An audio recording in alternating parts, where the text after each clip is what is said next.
jour est dédié pour la mémoire de donc l'élévation de l'âme, le Nushamat de Messoni Badona, Zochana Evracha, de mémoire bénie.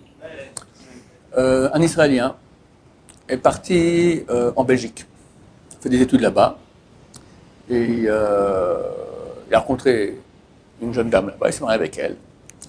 Et 2 ans après son mariage, il n'a toujours pas reçu la citoyenneté belge. Donc tous les quelques temps, il doit sortir et revenir, recevoir un permis de séjour, etc. Et le pire, c'est qu'il ne peut pas travailler dans son job parce qu'aucun des directeurs de boîte est prêt à recevoir quelqu'un qui, à chaque moment, chaque quelques mois, on risque de pas renouveler sa carte de séjour et ton employé, tout à coup, il n'est plus là. Alors, il ne sait pas quoi faire. En attendant, il va dire, écoute, prends un taxi et nous, on va être ses copains, on va essayer de faire pression pour que tu aies plus rapidement la citoyenneté. En attendant, tu peux gagner comme ça ton argent et faire vivre ta famille. Lui, il s'est dit, ok, moi, je ne fais rien sans demander mon rave. Il appelle son rave en Israël qui lui dit, ok, c'est bon, mais tu prends sur toi 1 heure par jour d'études de Torah, que ça, tu la bouges pour rien au monde. Le taxi, ça va, c'est toi qui décides quand tu travailles pas. Tu prends 1 heure de Torah, elle bouge jamais. On te propose 1 million, tu ne bouges pas. Ok, j'accepte. Elle trouve une chavruta, ils décident de faire une chavruta entre 6 et 7 heures du matin. Avant Shachrit, entre 6 heures et 7 heures du matin. Un jour, il rentre le soir chez lui, assez bredouille, et vers 9 heures du soir, le téléphone sonne, un de ses gros clients, un monsieur qui a une grosse boîte, etc. Écoute, j'ai besoin de toi demain matin, je dois être à l'aéroport vers 5h30, on part à 5h, et voilà, il faut absolument que tu viennes me chercher vers 5h, c'est bon? Il dit non, je ne peux pas, parce que c'est vrai que normalement, la route entre 5h et 6h, je compte faire un aller-retour, mais s'il y a un bouchon, je suis bloqué. Ok, bah tu vas plus tard, où est le problème? Bah non, moi j'ai une chavruta, c'est un juif, d'accord? Entre 6 et 7, et ça, je ne veux pas la rater en aucun cas.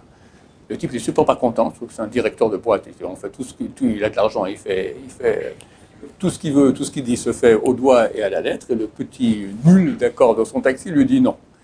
Écoute, normalement ça coûte 30 euros, je te double la mise, 60 euros. Et fais pas de bêtises, tu es au début de ta vie, écoute-moi quelle expérience, moi aussi j'ai bien travaillé quand j'étais jeune, et j'ai réussi à réussir, ne discute pas. Le type, écoute, je réfléchis, certainement qu'il va dire non, mais il ne veut pas faire le méchant, qui répond après 10 secondes, il dit que je ne peux pas. Vraiment, comprenez, c'est important de la Torah, machin, tout ça. Écoute, tu me racontes des histoires, je propose 120 euros. Pourquoi? J'ai un ami à moi qui aussi arrive avec un autre avion à la même heure, et tu le ramèneras près sur Bruxelles, d'accord? Ça sera comme ça, tu auras les retours, 120 euros pour une course qui vaut que 30 euros. Alors, bien sûr que tu acceptes. Non, monsieur, je suis vraiment désolé, je ne peux pas. Le type, il fulmine. Écoute, je vois que tu es un bon commerçant, mais tu ne vas pas réussir comme ça dans ta vie. Bon, tant pis. Et il raccroche.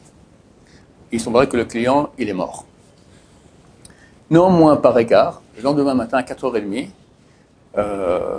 il appelle. Il veut trouver quelqu'un? Oui, j'ai trouvé quelqu'un. Ce ne sera pas toi, c'est ton concurrent. Et voilà, pour 30 euros, il a accepté. Au revoir. En attendant, qu'est-ce qui s'est passé? Le riche monsieur, il est parti avec l'autre taximan.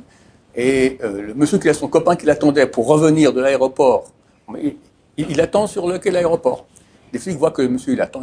Bon, on peut voir vos papiers, s'il vous plaît. Il regarde les papiers. En attendant, le taxi, il arrive. Et vous allez dans ce taxi, vous le commandez. Toi, le conducteur, donne-moi tes papiers aussi. Et il s'avère qu'il n'a pas de permis de conduire. Il roule, ce permis de conduire, il est mort déjà. Oh là là, super amende. On a le permis de conduire, il ne peut plus reprendre sa voiture. Terrible. Le type, quand il a appris ça, il s'est dit, heureusement, moi, ma carte de séjour, elle est aussi finie. Si on me faisait un contrôle là-bas, j'étais expulsé de Belgique, ma femme, elle est ici, j'ai plus où aller, ça aurait été terrible. Heureusement que je n'ai pas accepté cette course. Bon, là, l'histoire ne s'arrête pas là. À 10h, la même journée, on l'appelle. Un riche belge doit aller en Allemagne. Il demande s'il peut le prendre, lui et son ami, 2 hommes d'affaires, pour aller en Allemagne toute la journée et le soir revenir. Il accepte. Combien ça coûte la course aller-retour? 400 euros. Très beau, 400 euros. Ils sont en route pour aller en Allemagne.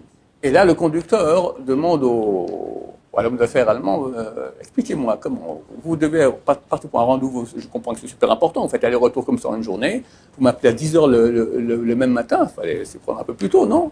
Oui, bah oui, on avait commandé un taxi comme vous, tout ça. Bah, il m'a appelé ce matin qu'il a été attrapé à l'aéroport avec les filles, tout ça, et il avait pas son permis, n'était pas à tout, donc il ne peut rien faire. Voilà.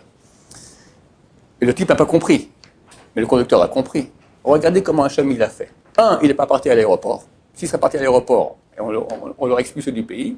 Deux, l'argent qu'il aurait dû recevoir, c'était l'autre taxi, et c'est lui qui a reçu. Lui, il a perdu peut-être 120 euros, il a gagné 400 euros sans être devoir expulser de Belgique.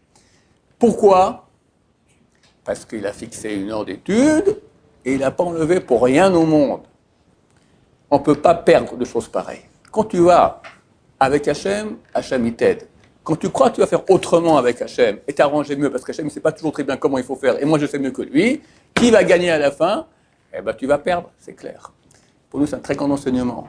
L'étude de Torah fixe. Je ne sais pas qui parmi vous va rester à l'Yeshiva, mais celui qui ne reste pas à l'Yeshiva, qui fixe des heures d'études que pour rien au monde il touche. C'est écrit dans c'est à l'Acha, Shulchan Aruch. Il faut les kvoa, c'est la combienième? Non, c'est pas la première, c'est la deuxième, je crois. Deuxième question qu'on pose au Olam Haba. Kavata itim la Torah, est-ce que tu as fixé des moments d'études pour la Torah? Pas que tu es premier, est-ce que tu as fait du business honnête? Tu étais honnête dans la vie? Tu étais un magouilleur, d'accord, un menteur, d'accord? Première question. Deuxième, est-ce que tu as fixé des moments d'études? C'est sacro-saint. Et tu vois que si tu le fais, tu seras aidé. Baruch Adonai, l'olam, amen, amen.